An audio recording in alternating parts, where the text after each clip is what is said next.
Pengamat militer China mengakui Indonesia negara besar tapi malah menimbulkan masalah. China pernah mengakui bila Indonesia bakal jadi negara besar karena China melihat Indonesia punya modal menjadi negara besar.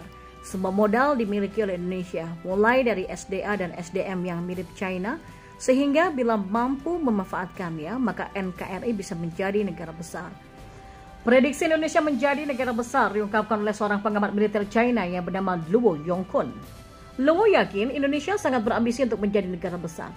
Tujuan strategis nasional Indonesia adalah untuk menjadi negara besar dan ambisi ini selalu ada, kata Luo dikutip dari Sohu.com pada 12 Februari 2022. Modal yang dimaksud adalah letak geografis hingga perkembangan ekonomi Indonesia terus menanjak. Letak geografis, wilayah, dan juga perkembangan ekonomi Indonesia ini merupakan faktor yang menguntungkan untuk disebut sebagai negara besar, tapi masih ada kekurangan yang jelas dalam kekuatan pertahanan nasional, katanya. Luo melihat Indonesia sedang melakukan modernisasi militernya. Itu benar, di mana pembelian Rafale dan F-15 Eagle II membuka mata internasional Indonesia serius untuk memodernisasi militernya. Didorong oleh ambisi negara sebesar itu, ia akan secara aktif mempromosikan modernisasi pertahanan nasional, papar Luo.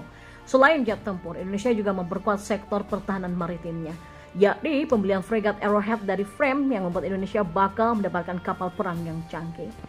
Fregat baru yang disebutkan tadi dilengkapi dengan radar array yang bertahap, sistem peluncuran vertikal dan berbagai jenis rudal, dan juga punya kemampuan pertahanan udara, anti kapal dan anti kapal selam yang kuat.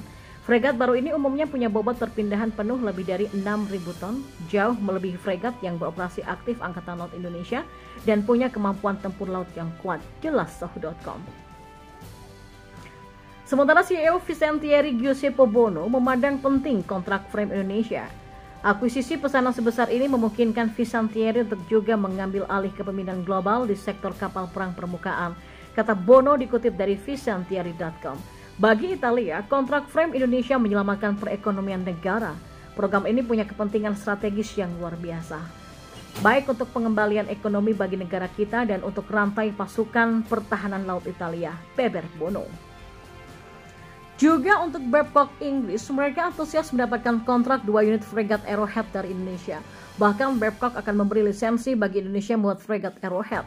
Babcock, sebuah perusahaan dirgantara pertahanan dan keamanan, telah mendapatkan kontrak ekspor pertama untuk fregat Arrowhead 140 atau AH140 lewat perjanjian lisensi desain dengan PT PAL Indonesia Persero, sebuah badan usaha milik negara yang membangun dan memelihara kapal untuk keperluan militer dan juga komersial dari fasilitasnya di Surabaya, Indonesia, tulis Babcock.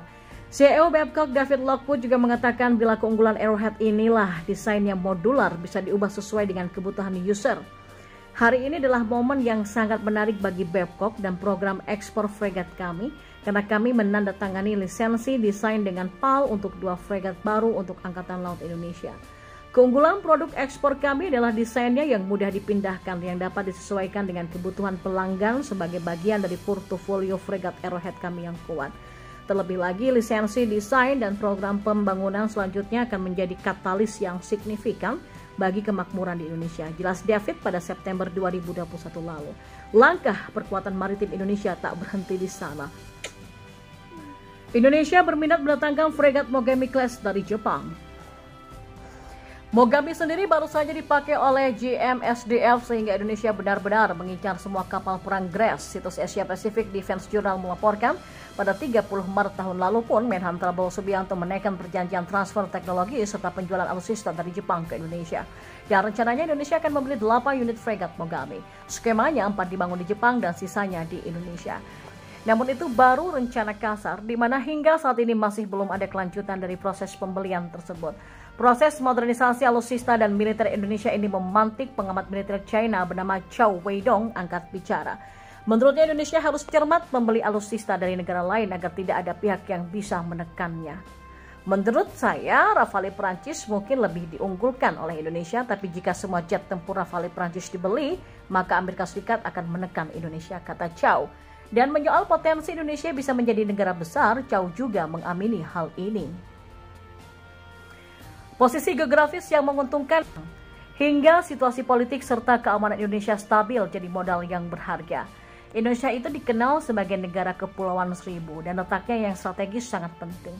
Situasi keamanan nasional Indonesia relatif baik dan pada dasarnya tidak ada sengketa militer ataupun konflik yang mendalam dengan negara lain, ujar Chow. Maka pembelian Rafale dan F-15 Eagle II juga membuat Indonesia menjadi negara kuat. Meski demikian, Indonesia harus pintar-pintar berdiplomasi mengenai maksud perkuatan militernya untuk menjamin negara ini menjadi negara besar, sebab negara lain di kawasan akan mempertanyakan maksud Indonesia untuk memperkuat militernya dan bisa menimbulkan masalah.